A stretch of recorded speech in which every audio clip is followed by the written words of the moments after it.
Kamala Harris to the Queen City and to the campus of JC.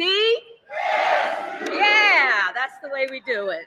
So I want to say that there's really the idea that we are proud of what we do in this great city. Our true economic opportunities must reach all corners of our city. And at the same time, we have to recognize that too many families still struggle with the rising cost of healthcare, housing, education, and other essentials for our living styles. That's why the Biden-Harris administration building wealth agenda is so vital. Thank you very much, Connie. Yeah.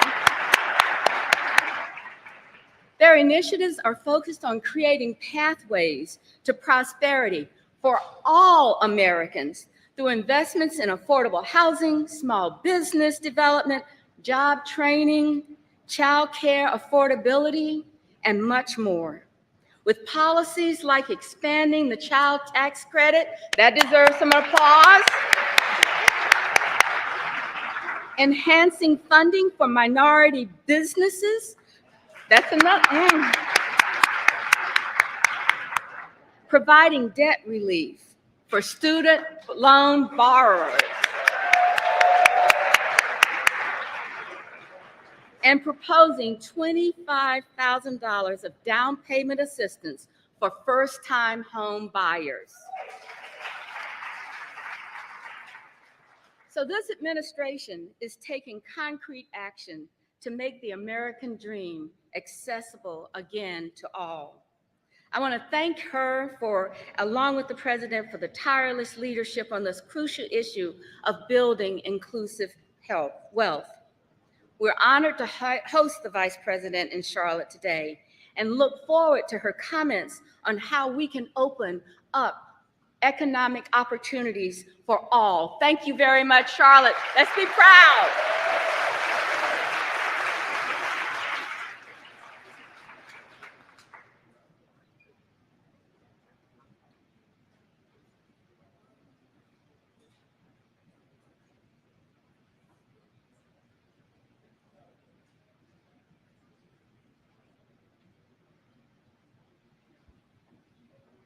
Please welcome U.S. Department of Health and Human Services, Deputy Secretary Andrea Palm.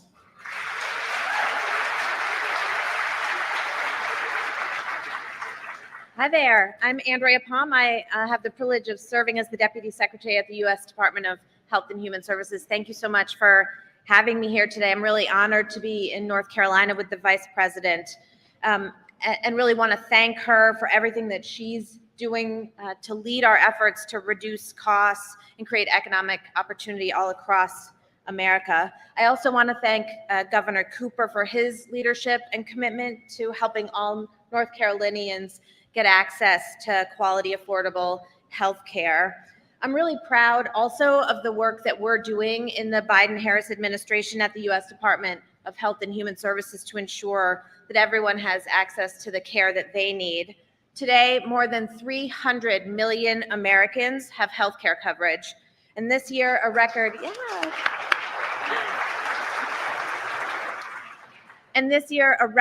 number at 21.4 million people signed up for health coverage through the Affordable Care Act marketplaces. That's a record number for us. I also want to note that thanks to the Inflation Reduction Act, that coverage through healthcare.gov for 4 out of 5 Americans cost $10 or less per month. You can't get to a movie for $10. You, in some places, can't get a cup of coffee for $10. It's really an important part of the way that we make coverage affordable for the American people. Further, this administration has taken numerous actions to protect and strengthen the Affordable Care Act, to strengthen Medicaid and the Children's Health Insurance Program for hardworking families, to lower premiums, to expand access to affordable coverage in all the opportunities that we have as a U.S. government. We're ensuring that Americans have access so that they can take advantage of the opportunities that we are working with states like North Carolina to make available. And how do we know that the work of the Biden-Harris administration is having such a big impact on Americans? We know it because the data tells us that it's true. Last week, a number of reports came out that showed us the historic gains that we've had in healthcare coverage, particularly in underserved communities across this country. And that has all come out of vigilant work in our implementation of the Affordable Care Act. Central to how we think about and ensure that Americans have access to affordable health care is the Medicaid program. Currently, a record 92 million Americans get their coverage through Medicaid and/or the Children's Health Insurance Program, and that includes more than 2 million folks here in the state of North Carolina. Last year, as you all know, North Carolina became the 40th state to expand Medicaid.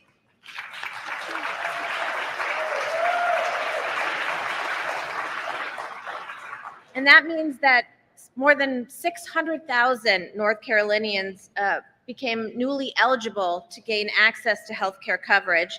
And as of today, the governor and I were just talking about it backstage, more than 480,000 North Carolinians have availed themselves of this new opportunity. And that is really important progress in a very short amount of time since enactment of that law.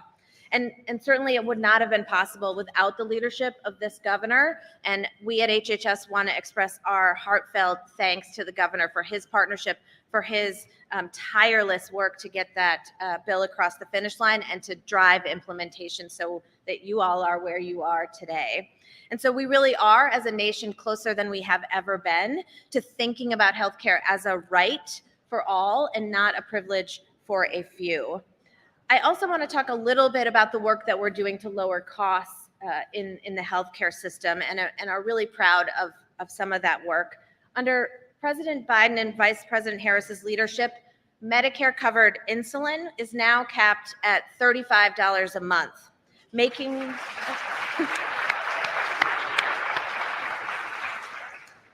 this life-saving medication more accessible. Preventive vaccines through the Medicare Part D program are now free of charge. And with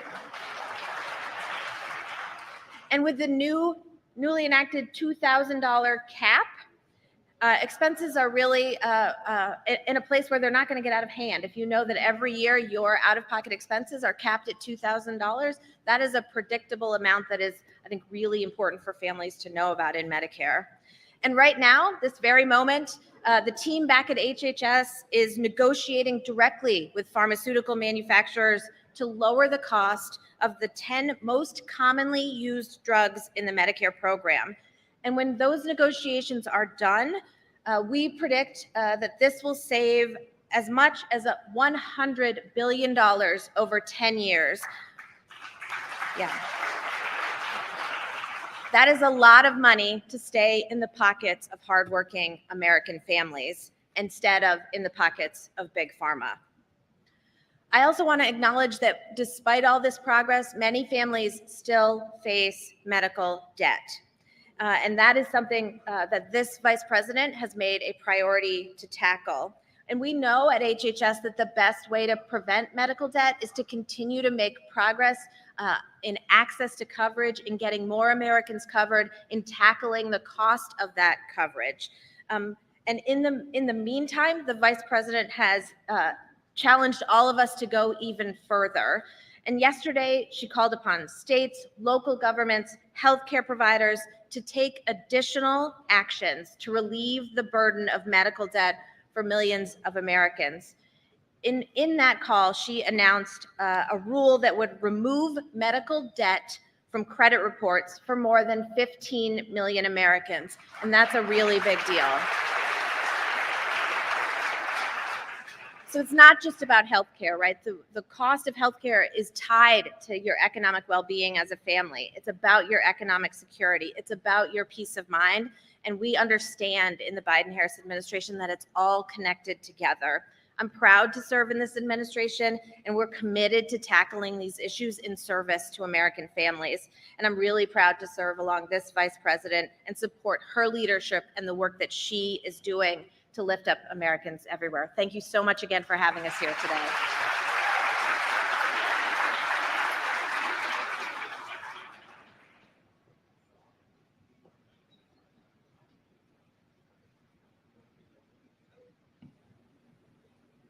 Please welcome U.S. Department of Housing and Urban Development, Acting Secretary, Adrienne Todman.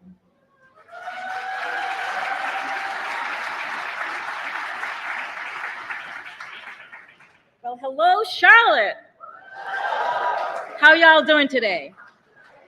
It is good to be here. It is good to be here. It's great to be in the great state of North Carolina. So, as HUD's leader, I meet a lot of people while I'm traveling the country. And what I hear most folks say is that they really just want to have a fair shot to get ahead. Isn't that right? They want to be able to put down roots and save for their future and have something that they can leave behind for their children and their grandchildren. And I am so proud to serve in an administration that is making sure people have that fair shot. This administration, from day one, has worked to ensure Americans of all backgrounds can access the tools and resources they need to build their lives of their dreams.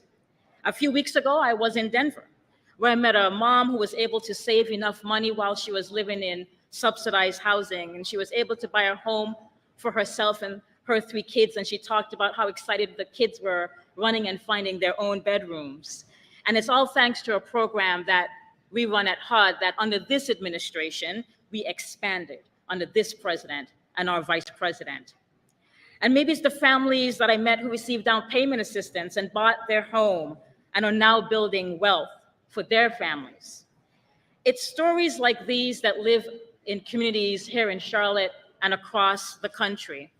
And they're happening because our president and our vice president have made it a priority to create economic opportunities. In fact, right here in Charlotte and across the state of North Carolina, hundreds of thousands of families are able to buy their first home and keep their homes because of investments and changes that this administration made from day one. And it means that thousands of people are building wealth and equity that they can pass on to the next generation. And we're here today because we want to make sure that we're opening up the doors of opportunity for even more people, including people with medical debt. It's estimated that if medical debt is no longer counted on a person's credit score, their score will increase by about 20 points on average. And that might seem like it's not a lot, but it can make this big difference between qualifying for a mortgage for your first home or qualifying for a mortgage to help your kids. In fact, it's estimated that this change alone will lead to some 22,000 new mortgages. So that means 22,000 families being approved every year. And more families can reap the benefits of generational wealth through homeownership. And I'm happy to say that because June is National Homeownership Month. And this is what's possible when you have a president and a vice president and my colleagues across the federal family who are making sure that everyday folk can realize their dreams.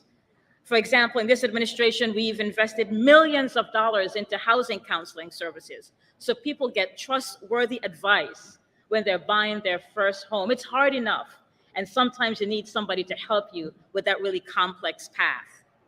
And last year, as interest rates went up, didn't they go up though? As interest rates went up, Vice President Harris announced a historic cut in HUD's mortgage fees, a change that has helped more than 680,000 people across this country save almost $1,000 just in the first year of their mortgage and over $600 million just in the first year alone.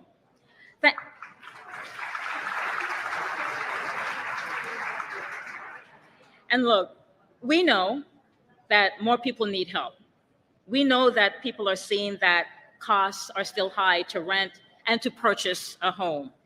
We know that there is more to do. But that's why President Biden and Vice President Harris have a plan to bring down costs by not just building more housing to rent and to purchase, but a plan to help people pay their rent, a plan to help more first-time homeowners, and let me say first-generation Homeowners, when your people weren't able to get a house, you'll be able to. Our president and vice president have a plan to do that and help with down payment assistance and to help existing homeowners with their expanding costs. Let me say this to you. Our vice president is laser focused on expanding opportunities for families, seniors, veterans, young adults as they're starting out here in Charlotte and across this state and across our country. From day one, Vice President Harris has centered people. People. And I'm proud to call her my vice president. And I'm proud to stand with the other members of the Biden-Harris administration as we create more opportunities for you and your children and your people. Thank you so much for having us here. Take care.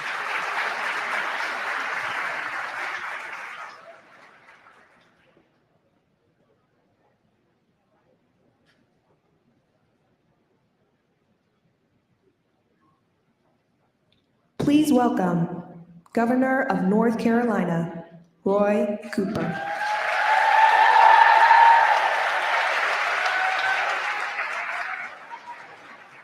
Hello, Charlotte!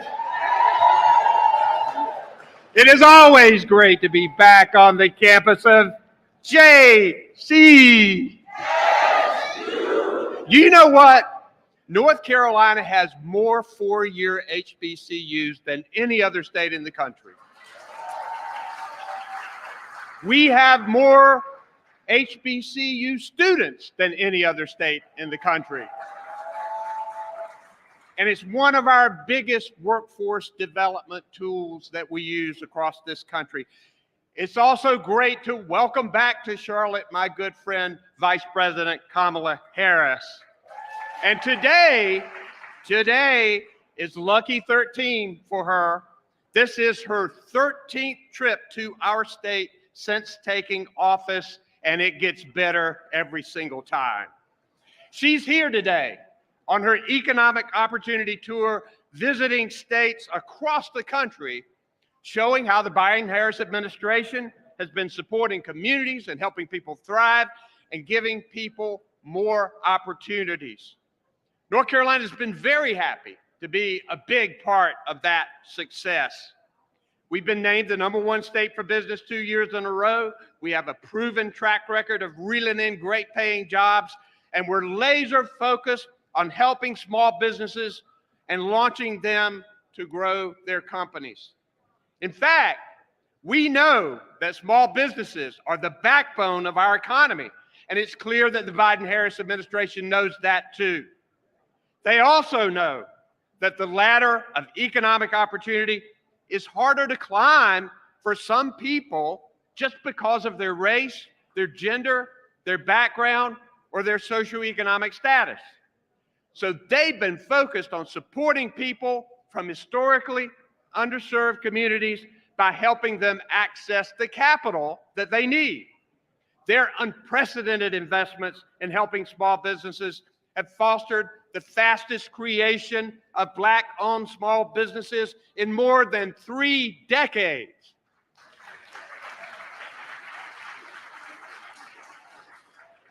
Back in March, the Vice President and I stopped in Durham to visit Black Wall Street to announce $32 million in federal funding to women and minority-led venture capital funds to support historically underserved and small businesses and entrepreneurs.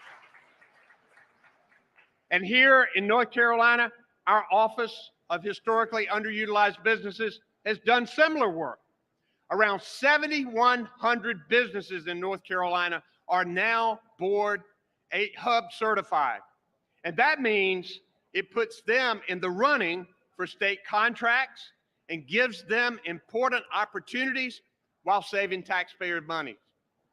We're also able to help many businesses during the pandemic with financial help from the Biden administration's American Rescue Plan. Many of you may remember Andrea Harris and what a great leader she was for North Carolina.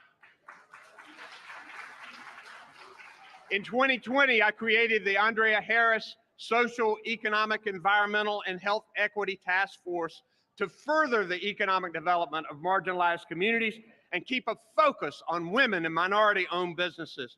And that task force continues its work today. But you know, even big ideas, business smarts, and even that extra help will only get you so far if you're crushed by the weight of medical debt or health problems. Economic opportunity is also about staying healthy, treating sickness, and being able to afford it. So we finally got the legislature to expand Medicaid in North Carolina. And that is why we call it the Working Families Bill of the Decade in our state. We already have enrolled more than 483,000 people in Medicaid expansion. They're getting the quality health care they need to stay well, to support their families, to find stability that they need to launch their big ideas and give them back to their communities to keep North Carolina growing. So today, there is no better place for the Vice President to visit to talk about economic opportunity for everyone. We have been so grateful to have strong partners in President Biden and Vice President Kamala Harris as we work to ensure that every single North Carolinian has the opportunity to succeed. Thank you, thank you, thank you very much.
Greetings, everyone. My name is Desmond Wiggin, and it is truly an honor to be before you today.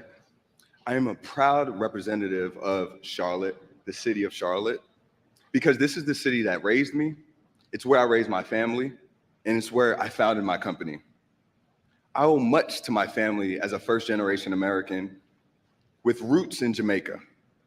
My parents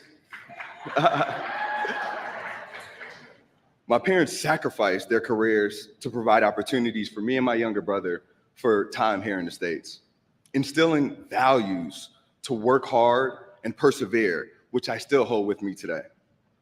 I am also a proud husband and father, dedicated to my lovely wife that's in the audience, AKA my co-founder, and my 2 young children. I'm also a graduate of the Winston-Salem State University,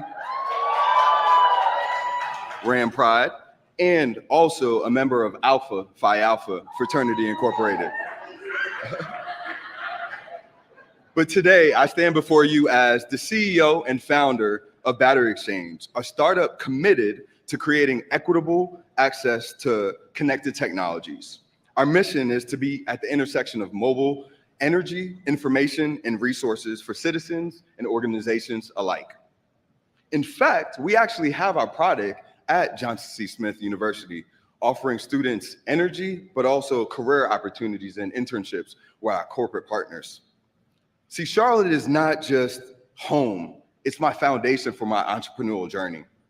Cities like Charlotte across the United States are emerging powerhouses bursting with potential. And I am thrilled about the opportunity to have intergenerational wealth in these communities. As someone who confronts entrepreneurship and the landscape of entrepreneurship head on, I know firsthand the difficulties of raising capital and building an organization. Witnessing the rulings against organizations such as like the Fairless Fund, who is fighting for equitable access, is disheartening. Those efforts underscore the importance of Vice President Kamala Harris's work and the initiatives like the SSBCI.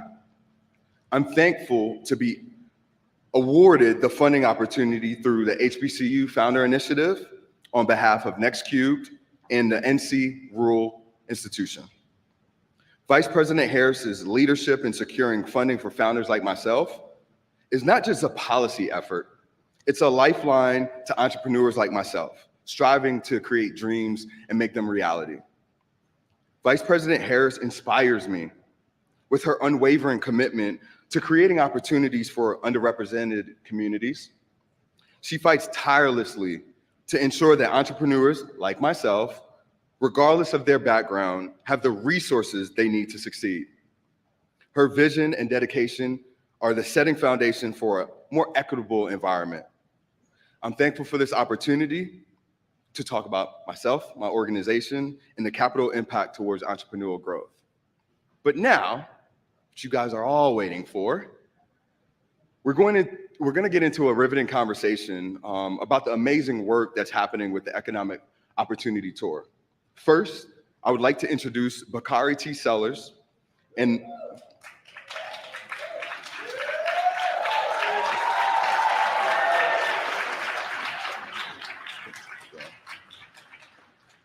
Bakari is a politician and attorney, a political commentator, and he served South Carolina House of Representative for the 90th District from 2006 to 2014. And we're so glad to have him with us today.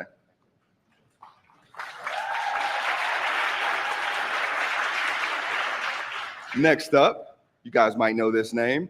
I'd like to introduce Mr. Michael Ealy, actor and activist.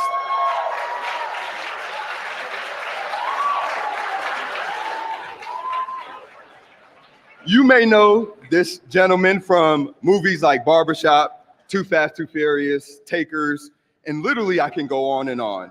We're excited to have you as well. And now, without further ado, it is my distinct honor to introduce the first woman to be elected as Vice President for the United States, Miss Kamala Harris.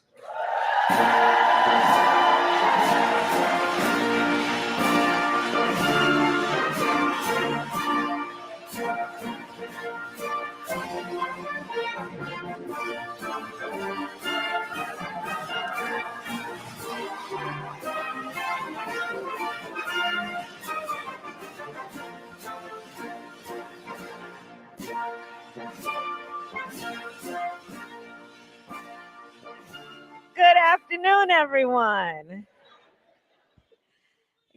Indeed. Can we please applaud Desmond as he walks off the stage?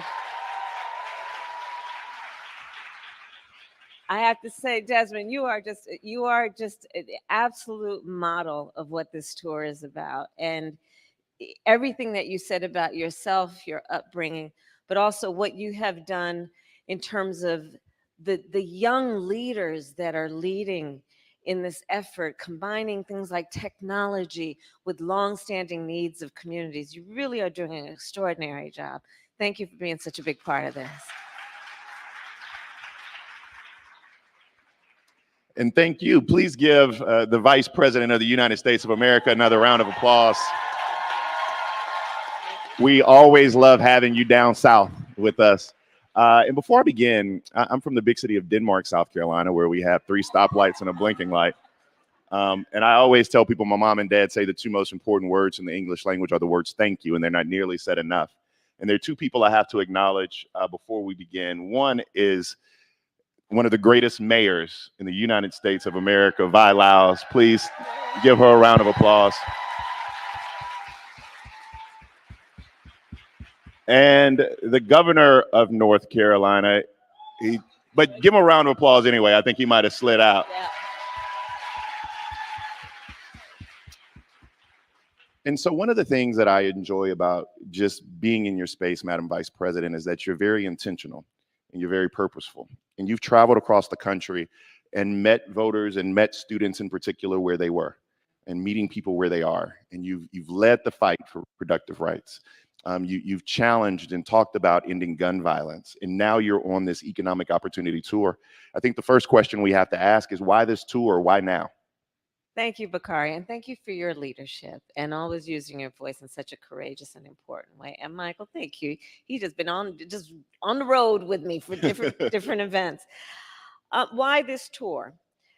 Well, most importantly, it's because I feel very strongly that we need to be in the community, listening, and giving people information about the work that we have done that will help folks. Because I'm very aware that, we can do all this good stuff in Washington, D.C., but if it doesn't hit the streets, it doesn't matter.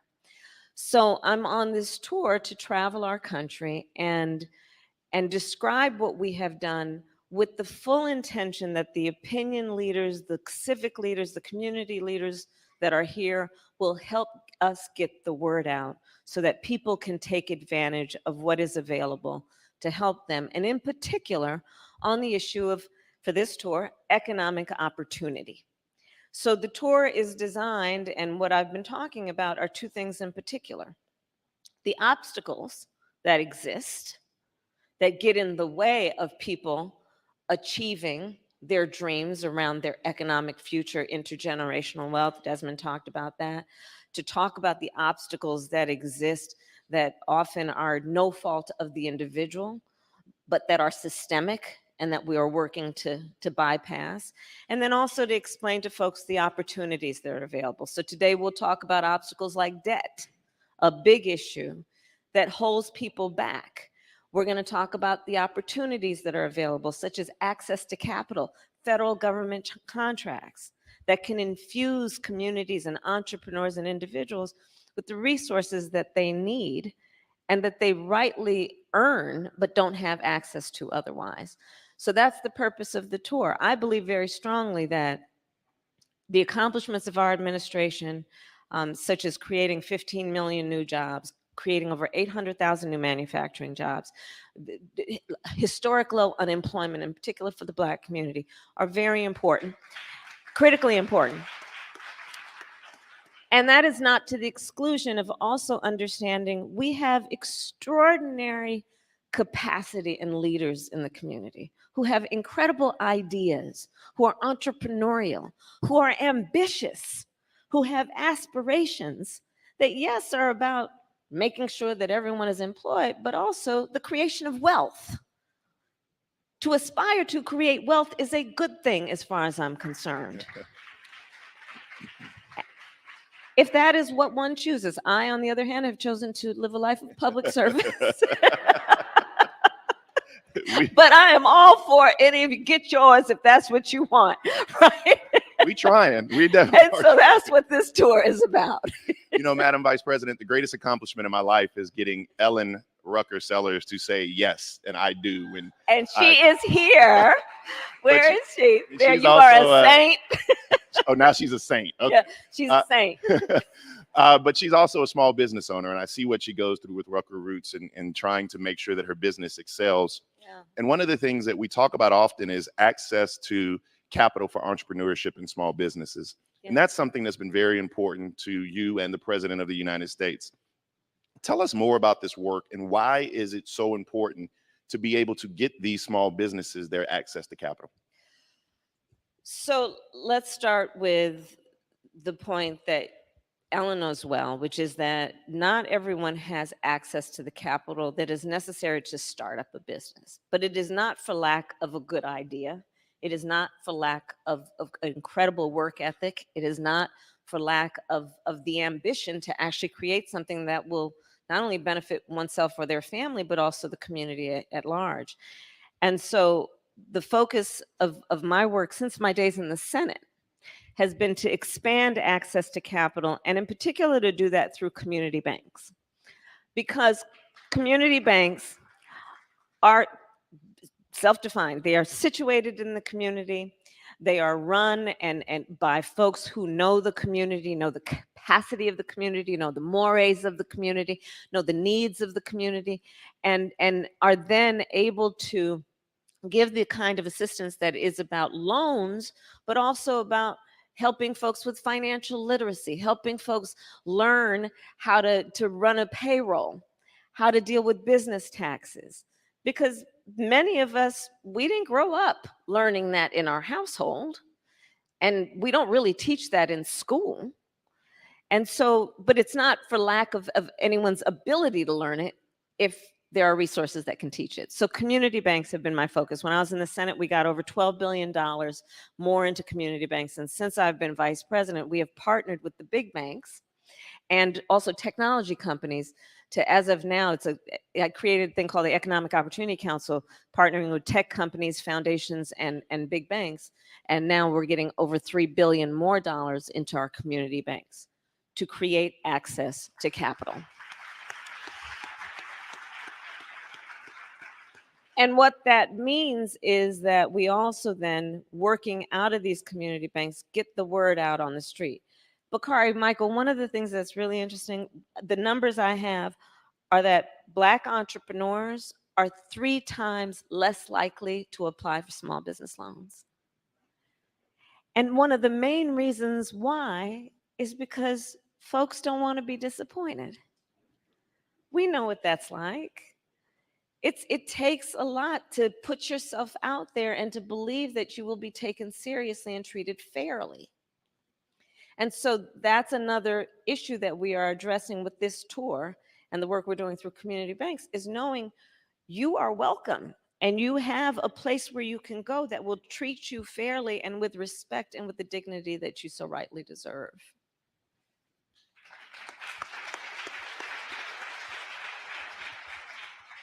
Madam Vice President, it's an honor to be here with you today. I think this tour is such a great idea, and I think just it's working, one. And two, I think it's always great for the people to hear directly from you what is happening, what is being done. I know an important issue for you is housing. Yes. And I know it's been an important issue for you throughout your career. Being in California the last 20 plus years, I know how much work you've done there. I know it's at the forefront for you. It was at the forefront for you there. It's at the forefront for you now in this administration. The question I have is, it's a priority. So what is the administration doing to help ease the burden of home ownership right now? So let's start, as you know, Michael, and we've talked about this before. Home ownership is one of the best ways to achieve intergenerational wealth. Correct. Right? So, and let's think about it this way. When you are able to buy a home, obviously most of us with a mortgage, but when you are able to have a home that is yours, that you own, you accrue capital, right? And that means that when your child says, okay, now everybody, I think everybody in North Carolina can handle this. When your child says you want to go to Howard University, I couldn't help myself. We know. When their child says, I want to go to a HBCU such as the one that we are so privileged to be in right now, you can say, honey, you don't have to take out that loan. I'll take some equity out of the home. You don't have to take out a loan. I'll take some equity out of the house to help you pay that tuition. Or if your child says, I want to start a business, you can say, honey, I can take some equity out of the home and help you with some startup capital. Home ownership is one of the best ways that we achieve intergenerational wealth. We also know that it is one of the many issues where we have seen incredible obstacles for Black families. We don't even need to go as far back as nobody got the 20 acres and a mule. Let's go to the fact that we recently celebrated D-Day. And we rightly celebrated what we have called the greatest generation. Well, there was a public policy, rightly in our country, that said about that greatest generation, you have brought stability to the world. You, as American military members, most of whom are men, you have served your country and the world with such dignity, to such great result. So we want to invest and reward you. And the federal policy then was to give them loans to help them buy homes. And as we know, we had plenty of Black servicemen who served in World War II, but because of discriminatory practices in terms of how those loans were given out, did not receive the benefit of that boost that occurred in our country to help people achieve wealth. So there were pre-existing disparities, and then you have this boost. You think about it in terms of the history of redlining.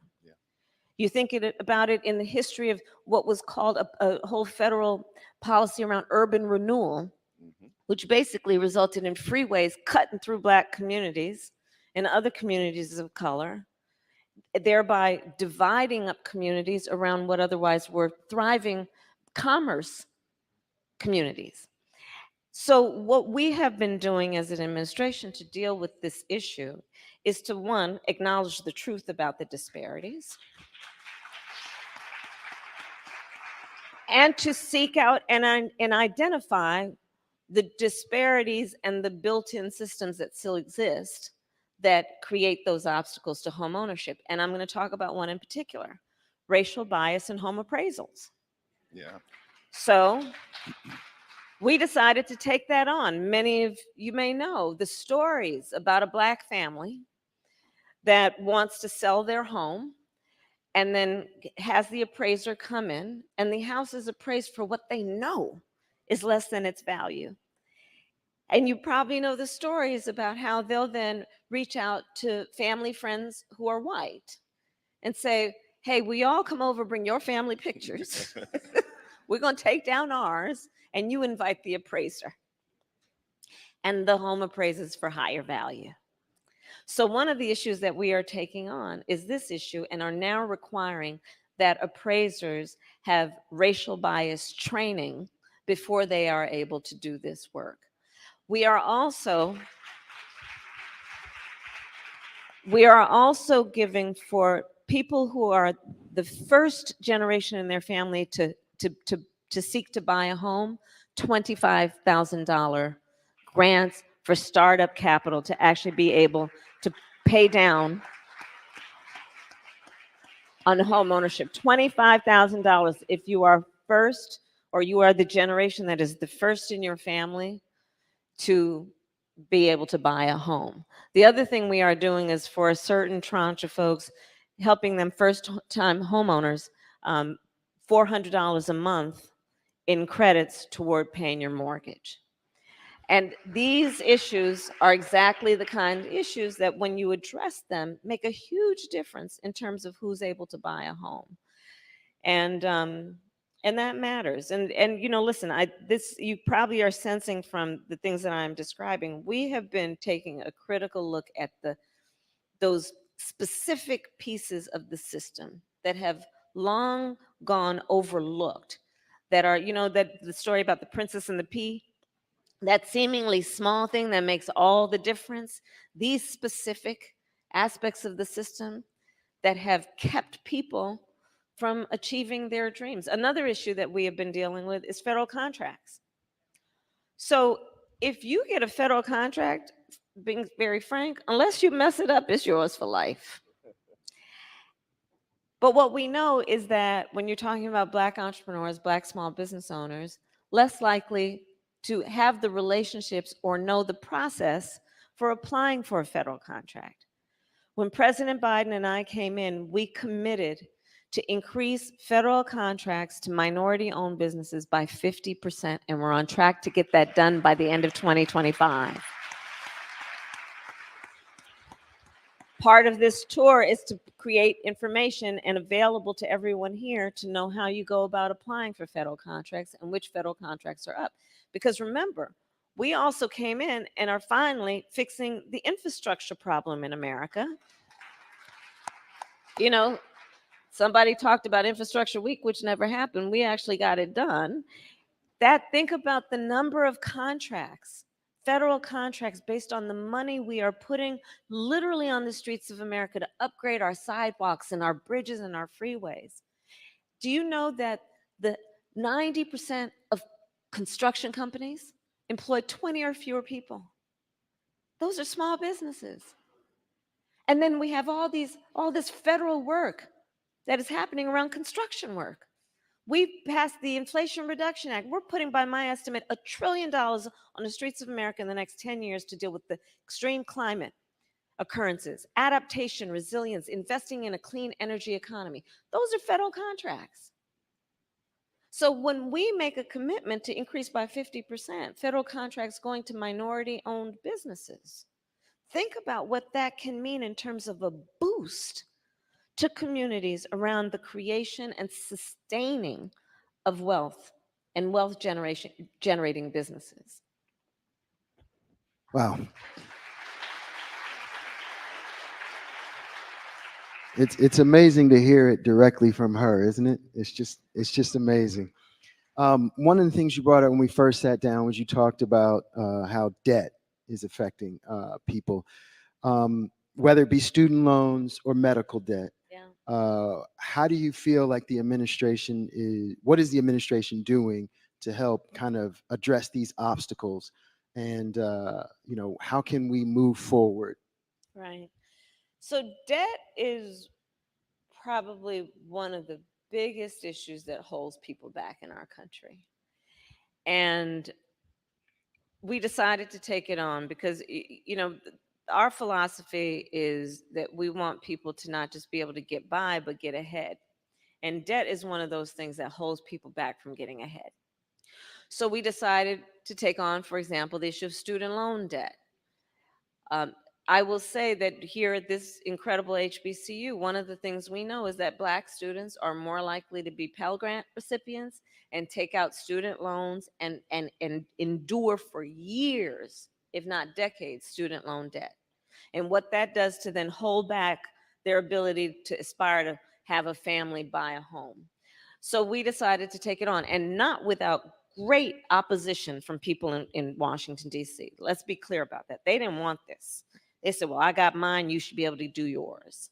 Instead of taking into account, again, what we have already discussed in terms of where people start. Not everybody starts out on the same base, right? And that's part of our mentality in thinking about this. So we have now forgiven over $160 billion in student loan debt, benefiting about 5 million people.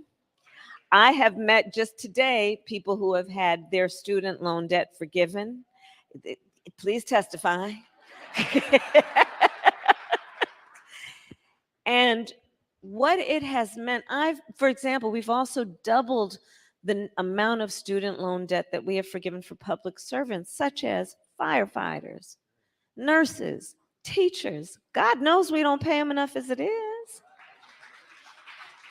So this has been a game changer for so many. I've met now a number of teachers, for example, who came up to me with tears about how for decades they've been living with tens, if not as much as hundreds of thousands of student loan debt, but they loved teaching so much that they would not leave the profession, but they would tell me about other teachers who just couldn't afford, with those salaries being so low and that debt, to get by. So again, it's not only about our accomplishments on the issue of the creation of wealth. It's equally important, Bakari and Michael, to understand why. You got to see people and understand that people have many facets to their life. And when people work hard and do good work, the system should reward that, right? Medical debt. So medical debt. Medical debt, for the most part, comes about because of a medical emergency for the majority of people, which means what? Wasn't planned. Nobody asks to be sick or experience a medical debt. It's not something people bring upon themselves. And it can result in, again, tens, if not hundreds of thousands of dollars of debt as a result of that medical emergency. And forever until now, that could count against your credit score. Your credit score is supposed to be a measure of, are you financially responsible? Why would we say that medical debt is a measure of whether you're financially responsible? That doesn't make any sense, and it's not right. So we have now made it so that medical debt cannot be a part in calculating your credit score.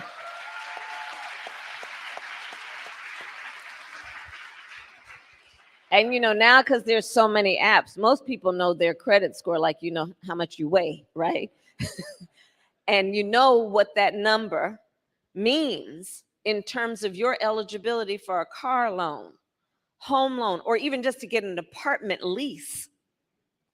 So this is going to be a game changer for so many people. And again, it's about, debt is not just about a financial number. It's about how it weighs on people to keep them back when they're working hard and want to move forward. And so I'm particularly proud of what we've done on medical debt. I must say, as a point of emphasis, because again, to the opinion leaders, I need your help. On the student loan debt piece, please remind people to apply for it and not think that, oh, if I apply, I'm not going to get it. I've met a lot of people who have told me that. I didn't apply for it because I didn't think I'd be eligible. 1. 2, please help get the word out.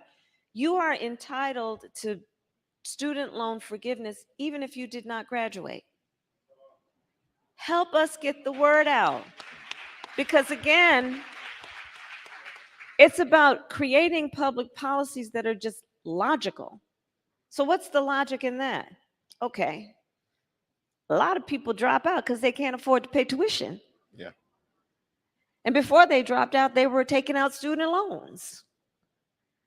The student loan company ain't saying, well, since you didn't graduate, you don't owe us.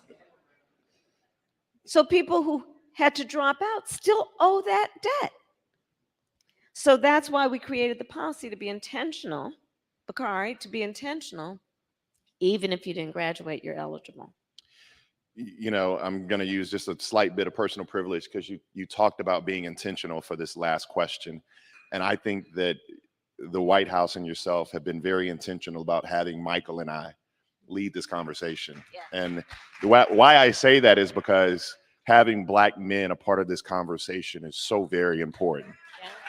And we need the individuals who are under the sound of our voice to go out and be apostles of the good news. Yes. And so when people ask, what is the White House doing about Black men, you can say that we had a conversation about economic mobility, and was very diverse in our thought. And also, I saw some Jack and Jillers earlier today. Yeah. I know they're having their convention this week, but this is a room full of, and I hate the word future leaders. I hate that because they're really the leaders of right now. Yep. And you're also intentional about doing this at an HBCU. And this institution is one of the greatest HBCUs. Now, Michael may not know this, but the greatest HBCU is Morehouse College, but I digress. But what would your advice be? You do you, Bakari. You do you. Howard's in the top 10-ish. So what advice would you give this room full of the leaders of right now? Not future leaders, but these young people who are the leaders of this moment that we're in. The first piece of advice I have is dream with ambition. And never apologize for your ambition. Never apologize for that. It is a good thing to have ambition. I will also say this. I eat no for breakfast. I don't hear no. And many times in your life, you're going to hear no. Someone is going to, maybe even many people say to you, oh, it's not your time. Oh, nobody like you has done that before. Oh, they're not ready for you. Oh, and then I love this next one. Oh, that's going to be hard work. Really? Don't hear that. Don't ever hear that. And I've got a whole lot of advice. The other piece of advice I would offer, so you just open that up. Many times you're going to find whether you are in a boardroom, a meeting room, in a room where you need to pitch, where you're going to be the only one that looks like you in that room. Mm-hmm. And what you must remember, and I'd ask you to look around this room right now, what you must remember is you are never in that room alone. We are all in that room with you, expecting that when you walk in that room, you walk in chin up, shoulders back, understanding the voice and the voices that you carry that are so proud of you being in that room and are applauding your presence in that room. That is critically important. That is critically important. You got to be able to see what can be unburdened by what has been. And never allow yourself to put any barriers on yourself based on other people's limited ability to see who can do what. That's their problem, not yours. Yes, ma'am. Before you do the rope line, may I ask you for a favor? Yes. It's Michael's favor. Can we take a selfie Yes, right here? All right. absolutely. Thank you so much. Oh, but I do have one more thing. A week from today is Juneteenth. And I would add, so we have decided, and I have issued a call to action. It's our newest federal holiday. I was proud as a member of the United States Senate to sponsor a piece of legislation to make it a holiday. And a lot of people have been wondering of the various ways that traditionally Juneteenth has been celebrated, as now it is a national holiday, how do we do it going forward? And what I'd ask is everyone to consider, in addition to your normal tradition for Juneteenth, think of it as a day of action to register people to vote. Please. Thank you.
We are honored to welcome the 46th President of the United States, the Honorable Joseph R. Biden Jr., as our commencement speaker this morning.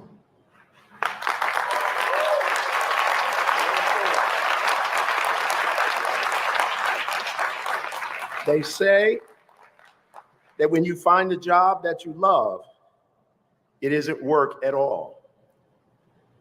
That can be said for Joseph Biden Jr., who has spent his entire life in public service.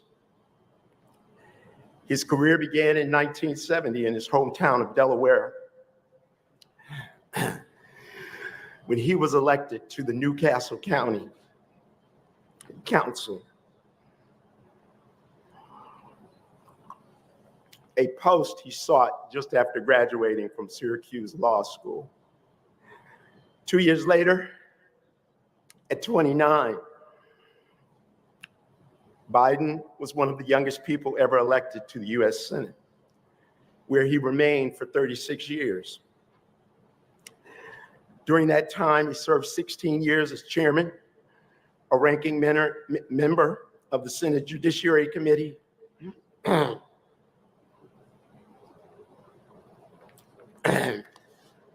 and while there is much debate in the news about US foreign relations, President Biden served